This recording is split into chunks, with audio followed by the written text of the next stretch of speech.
안녕하십니까. 나으라원 원장 문창식입니다.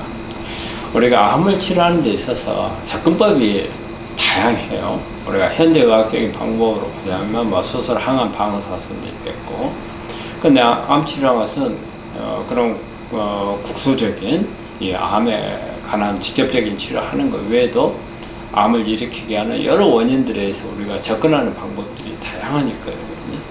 그 중에서 그 유전자에 대한 부분을 제가 좀 설명을 드릴까요? 우리 암이라고 하는 것은 뭔가 유전자 정보에 의해서 암이 발생을 하는 거거든요. 어느 우리 하나의 세포가 무턱대고 제 마음대로 이 암세포가 돼가지고 이거 제 마음대로 크고 하는 그런 게 아니거든요. 암도 모든 게 정보에 의해서 되는 겁니다. 우리 모든 우리 몸 안에 있는 세포들은 정보를 받아가지고서 그 기능을 하는 것처럼 암도 마찬가지거든요. 그래서 어떤 유전자의 변이가 왔을 때 그 변이가 우리 암세포가 죽지 않게끔 하는 거, 그 다음에 계속 성장을 지속해 가는 이제 이런 게 이제 우리가 암이라고 하시거든요. 이런 부분들이 유전자 정보에 의해서 한다는 거죠. 그럼 우리가 유전자 정보가 뭔가가 정상적이지 못했을 때 오는 거잖아요. 그거는 우리가 두 가지로 볼 수가 있어요. 하나는 돌연변이에 의해서 오는 거, 또 하나는 돌연변이는 일어나지 않았으나 어떤 그 변이되는 그런 신호를 받게 하는, 우리가 이제 보통 이건 이제 후성 유전학적인 이제 그런 우리 메틸레이션, 히스톤 모디피케이션, 또 아니면 마이크로 RNA 이런 부분들에 있어서 유전자 변이보다는 표현형만 바뀌어가지고 오는 현상을 가지고서 이제 암이 오는 경우가 있어요. 그래서 보통 우리가 돌연변이로 오는 경우는 그렇게 많지 않다고 그래요. 한 15% 정도? 그런데 이제 우리가 후성 유전학적으로 오는 경우가 이제 거의 대부분이라고 해요. 이런 부분들은 유전자의 변이로 온 건 아니에요. 우리가 생활하면서 음식을 먹는 음식 습관이라든지 또 생활 습관이라든지 그 다음에 환경적인 요인들, 그 다음에 외부에서 우리 어떤 발암물질이라든지 오염이라든지 이런 부분들이 영향을 줘가지고 이 표현형만 바뀌는 거죠. 한마디로.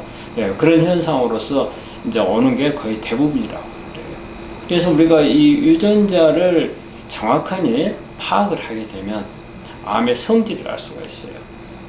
이 암이 얼마만큼 악성일 건지, 그 다음에 앞으로 미래에 어떤 과정을 갈 건지, 또 어떤 치료를 할 수가 있는 건지 이런 부분들을 알려주는 그런 정보를 우리한테 제공을 해주거든요. 우리가 쉽게 보자면은 우리가 표적치료제라는 게 바로 어때요? 변이된 유전자를 어때요? 억제하는 그게 바로 우리 표적치료제거든요. 또 우리가 면역항암제도 마찬가지입니다. 면역항암제도 마찬가지로 어떤 그런 변이된 유전자에 의해서 만들어진 이런 부분들을 억제하는 거거든요. 그래서 앞으로는 암 치료에 있어서 유전자를 알지 않고서는 상당히 설명하기라든지 치료하는 거라든지 이런 부분들이 힘들이라고 봐요. 그래서 우리가 그럼 유전자를 어디서 확인할 수가 있느냐? 우리가 수술을 하게 되면 조직을 떼잖아요. 이 조직을 가지고 우리가 그 이뮤노케미스트라는 분석을 해서 거기에 보면 어떤 유전자가 변이가 되다.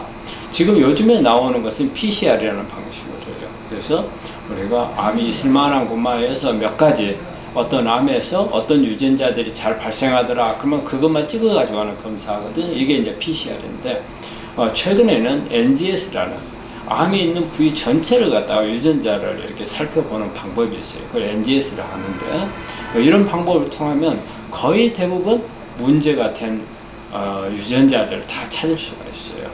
이렇게 되면은 우리가 이걸 이용을 해서 우리가 현대의학적인 방법은 표적치료제나 면역항암제 찾을 수 있다는 게 있고, 또 하나는 후성유전학적으로 온 경우는 우리가 어때요?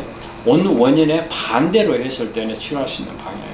후성유전학적으로 오는 유전자 변이는 돌이킬 수 있다는 게 장점입니다. 그럼 우리가 얼마든지 그걸 잘 알면 돌이킬 수가 있어요. 그래서 우리가 유전자 변이된 것도 교정하는 치료가 가능하다는 거예요.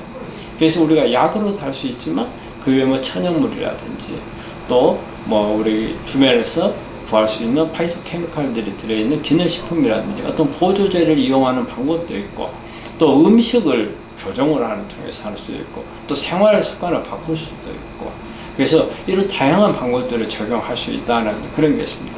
그래서 우리 환자분들이 좀 더 유전자에 대해서 본인이 가지고 있는 암에 대한 어떠한 유전자가 변이가 어떠서 이렇게 됐는가, 이런 부분들을 좀 더 관심을 갖고 분석을 하면은 좋은 치료 방법, 그 다음에 내가 앞으로 어떻게 해야 될지, 또 음식을 먹어도 어떻게 먹어야 될지, 생활 습관을 어떻게 바꿔야 될지 해서 내가 주체가 돼서 치료를 할 수 있는 그런 하나의 방법도 될 수 있다는 겁니다. 그래서 우리 환자분들은 일단은 뭐 현대의학적인 방법 치료도 당연히 하셔야 되겠지만, 우리가 여러 가지 어떤 자연 치료라든지 또 내가 할 수 있는 것을 하려고 한다면 먼저 유전자를 파악해 보시면 좋을 거라고 생각을 합니다.